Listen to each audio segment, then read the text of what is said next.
பிரதமர் மோடியின் புருனே பயணம், முக்கியத்துவம் மற்றும் பின்னணி.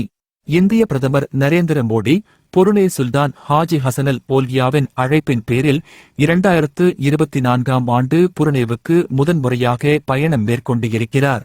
இந்த பயணம் இந்தியா மற்றும் புருனேவுக்கிடையிலான முக்கியமான இருதரப்பு உறவுகளை மேலும் வலுப்படுத்தும் வகையில் அமையும் என்று எதிர்பார்க்கப்படுகிறது. புருனே அடிப்படை குறிப்புகள். பார்த்தல். தென்கிழக்கு ஆசியாவின் போர்னியோ தீவின் வடக்கு கடற்கரையில் அமைந்த புருனே சிறிய ஆனால் உத்தியோகபூர்வமாக முக்கியமான நாடாக விளங்குகிறது. வடக்கே தென் சீன கடலும், கிழக்கு, மேற்கு மற்றும் தெற்கில் மலேசியாவின் சரவாக் மாநிலம் புருனேவின் எல்லைகளாக உள்ளது. வரலாறு மற்றும் அரசியல். 1888ஆம் ஆண்டில் பிரிட்டிஷ் ஆட்சியின் கீழ் வந்த புருனே மலேசியாவின் மற்ற மாநிலங்களுடன் சேராத ஒரே மலாய் மாநிலமாக இருந்தது. 1984ஆம் ஆண்டு சுதந்திரம் பெற்றது.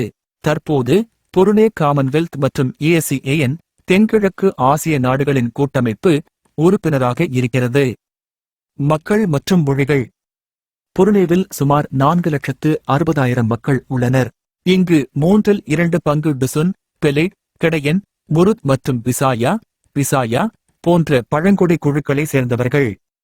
மற்றொரு பங்கு சீனர்கள், மலாய் அல்லாத பழங்குடியினரும் தெற்காசிய வம்சாவளியையும் தற்காலிக தொழிலாளர்களும் உள்ளனர்.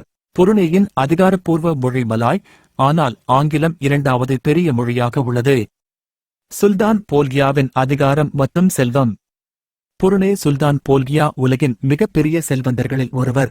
சுமார் $30 பில்லியன் சொத்துக்களை பெற்ற இவர் 7000 கார்கள் மற்றும் மிகப்பெரிய அரண்மனையில் வசிக்கிறார்.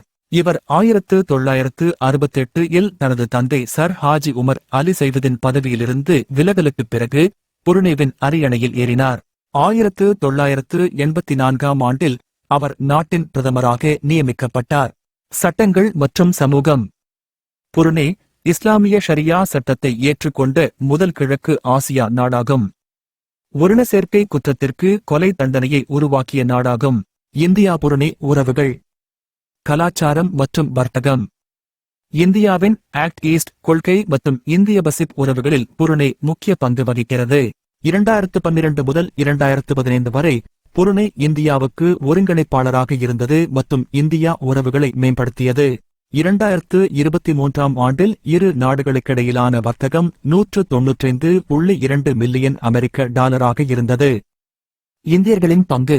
1930 இந்தியர்கள் புருனேவுக்கு சென்று தற்போது சுமார் 14,500 இந்தியர்கள் புருனேயில் வசிக்கின்றனர்.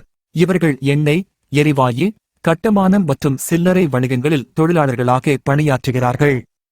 மேலும் மருத்துவர்கள், ஆசிரியர்கள், பொறியாளர்கள் மற்றும் தகவல் தொழில்நுட்ப வல்லுநர்களாகவும் வேலை பார்த்து வருகின்றனர். பிரதமர் மோடியின் பயணத்தின் நோக்கம். இந்த பயணம் இராணுவம், எரிசக்தி, விண்வெளித்துறை, திறன் மேம்பாடு மற்றும் கலாச்சாரம் உள்ளிட்ட பல்வேறு துறைகளில் இருதரப்பு ஒத்துழைப்பை மேம்படுத்துவதாகும். இந்திய வெளியுறவுத்துறை அமைச்சகம் இந்த பயணத்தின் மூலம் இரு நாடுகளுக்கிடையிலான உறவுகளை மேலும் வலுப்படுத்தும் என்பதில் உறுதி தெரிவித்துள்ளது. இந்த பயணம் இந்தியா மற்றும் புருனேவுக்கிடையிலான உறவுகளை புதிய உயரங்களில் கொண்டு செல்லும் வகையில் அமைந்திருக்கும்.